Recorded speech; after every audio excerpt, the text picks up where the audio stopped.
Magandang araw mga bata!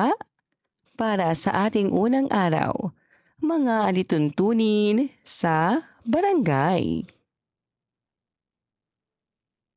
Sino-sino ang mga taong nakikita ninyo sa larawan? Ano ang kanilang ginagawa para sa barangay? Ang bawat taong nakatira sa barangay ay may tungkulin. Ngayon, aalamin natin kung ano ang mga tungkuling ito at bakit mahalaga na ginagampanan ng lahat. Ano ang barangay?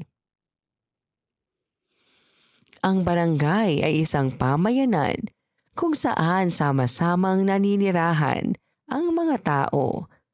Dito tayo nakatira, nag-aaral at nagtutulungan. Mga tungkulin ng mga taong nakatira sa barangay. Una, sumunod sa mga batas at alituntunin ng barangay. Pangalawa, panatilihin ang kalinisan ng kapaligiran.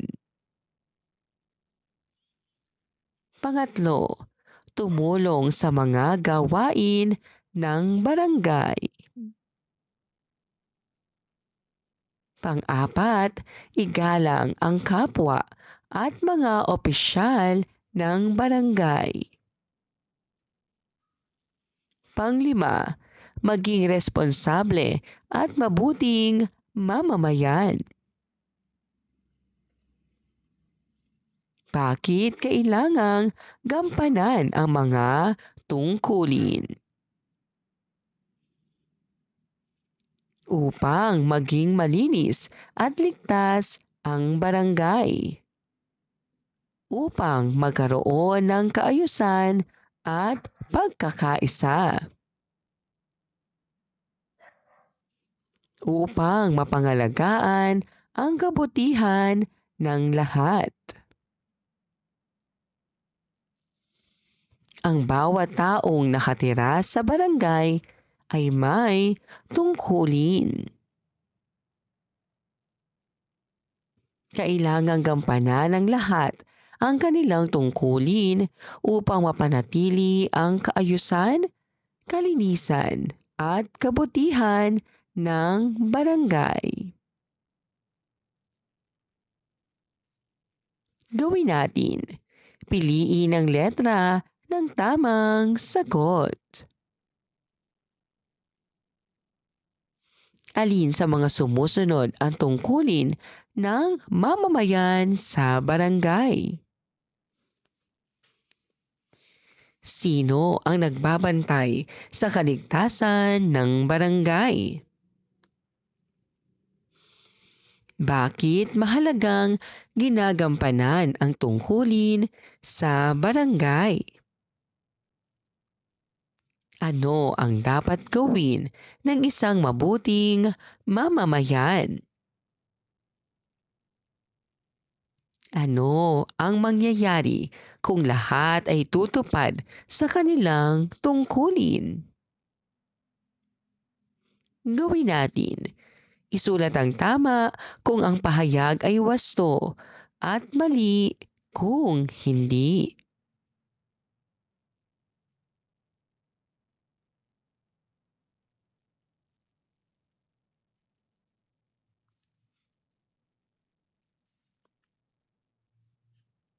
Ikalawang araw, mga tungkulin ng mga taong nakatira sa barangay.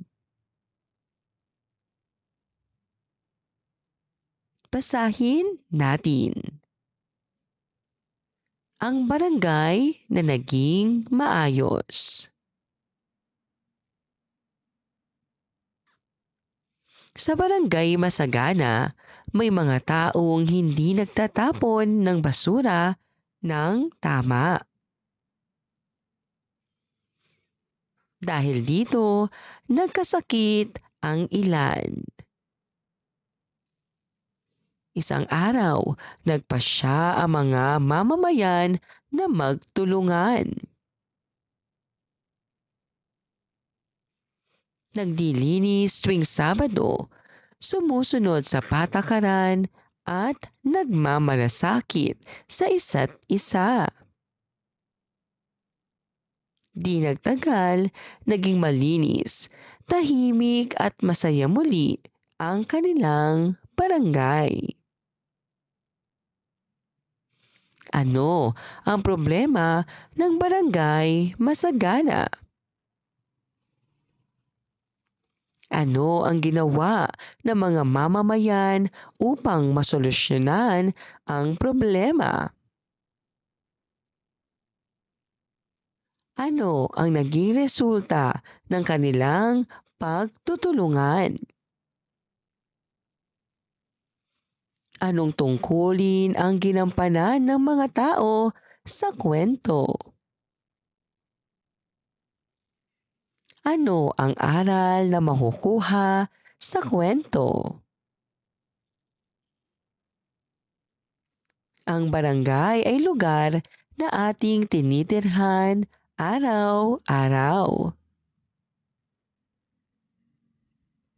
Kung ang bawat isa ay may gagampanang tungkulin, magiging maayos, ligtas at masaya ang pamayanan. Ano ang tungkulin? Ang tungkulin ay mga gawain o responsibilidad na dapat gawin ng isang tao para sa sarili at para sa iba.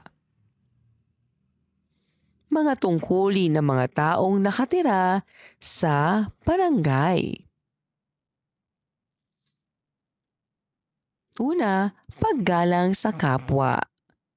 Pangalawa, pagsunod sa mga patakaran ng barangay. Pangatlo, pangangalaga sa kalikasan. Pang-apat, pakikilahok sa mga gawain ng barangay.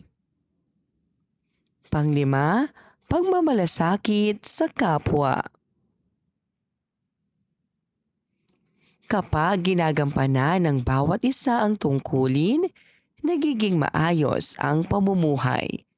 Lahat ay nakikinabang, bata man o matanda. Gawin natin. Piliin ang letra ng tamang sagot. Alin ang tamang tungkulin ng taong nakatira sa barangay? Ano ang mangyayari kung lahat ay tutupad sa tungkulin? Alin ang nagpapakita ng pagmamalasakit sa kapwa? Bakit mahalaga ang kalinisan sa barangay? Sino ang dapat gumanap ng tungkulin sa barangay? Gawin natin. Kung ang mga pahayag ay wasto, iguhit ang puso at biyak na puso kung hindi.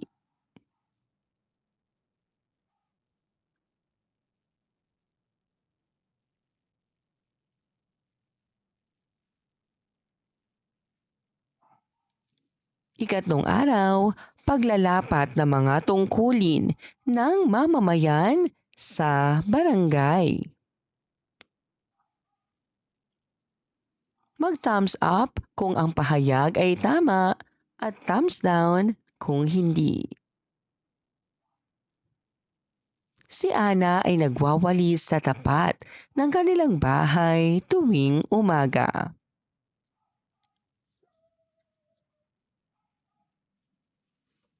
Ang mga kapitbahay ay nagtutulungan sa paglilinis ng paligid ng barangay.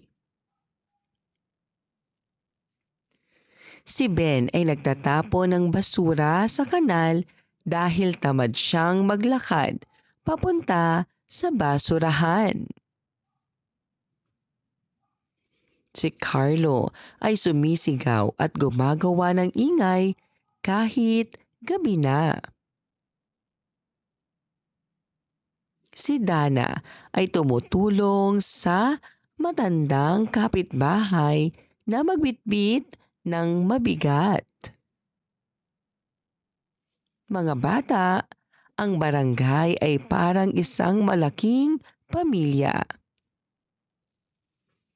Kapag ang bawat kasapi ay tumutupad sa tungkulin, nagiging maayos at masaya ang pamumuhay ng lahat.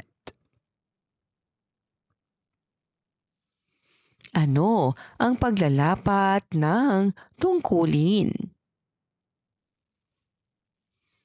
Ang paglalapat ng tungkulin ay ang aktwal na paggawa ng tama at nararapat na gawain bilang kasapi ng barangay.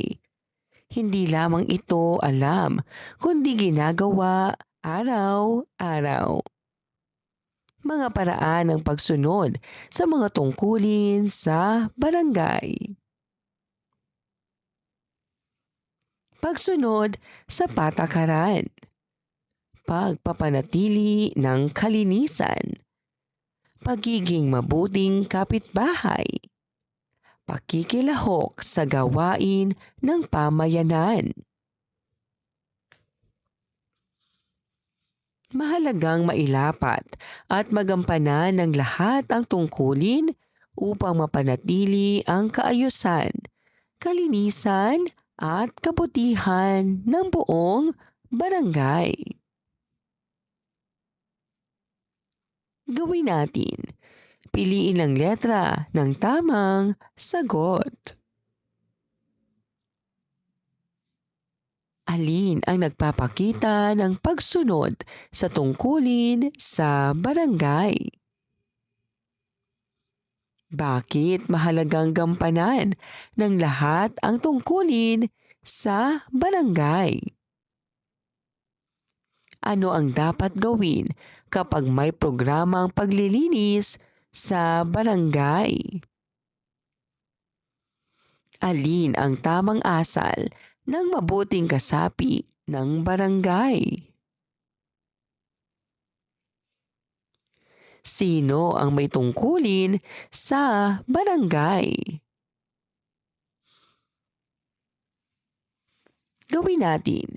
Isulat ang tama kung ang pahayag ay wasto at mali kung hindi.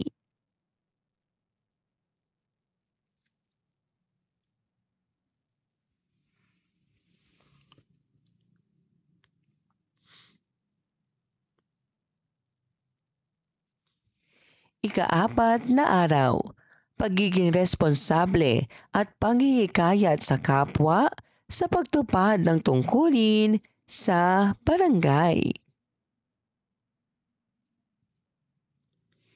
Kung ikaw ay may kaibigang ayaw tumulong sa paglilinis ng paligid, ano ang maaari mong gawin bilang mabuting kasapi ng barangay? Mga bata, ang pagiging responsable ay hindi lang paggawa ng tama para sa sarili. Ipinapakita rin ito sa panghihikayat sa iba na gumawa ng mabuti para sa kabutihan ng lahat. Ano ang pagiging responsable? Ang pagiging responsable ay ang kusang paggawa ng tamang gawain at pagtulong sa iba upang gawin din ang tama. Mga paraan ng panghihikayat sa kapwa-bata. Una, maayos sa pakikipag-usap. Pakiusap na may paggalang, hindi pamimilit. Pangalawa, Pagiging mabuting halimbawa. Unang tumutupad sa tungkulin. Ginagaya ng iba ang mabuting gawain. Pangatlo, pagtutulungan. Sama-samang paggawa. Walang iniiwan. Bakit kailangang gampanan ng lahat ang tungkulin? Kapag ang lahat ay responsable at nagtutulungan, nagiging maayos ang barangay. Ang kabutihan ng isa ay kabutihan ng lahat. Gawin natin. Piliin ang letra ng tamang sagot. Alin ang nagpapakita ng pagiging responsable? Paano dapat hikayatin ang kapwa bata? Bakit mahalagang gampanan ng lahat ang tungkulin sa barangay? Ano ang dapat mong ipakita sa ibang bata? Sino ang may tungkulin sa barangay? Gawin natin. Isulat ang tama kung ang pahayag ay wasto at mali kung hindi.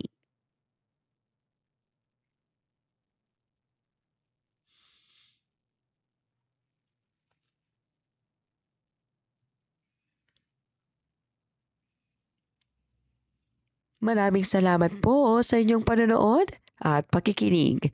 Hanggang sa muling pag-aaral ng asignaturang GMRC. Paalam!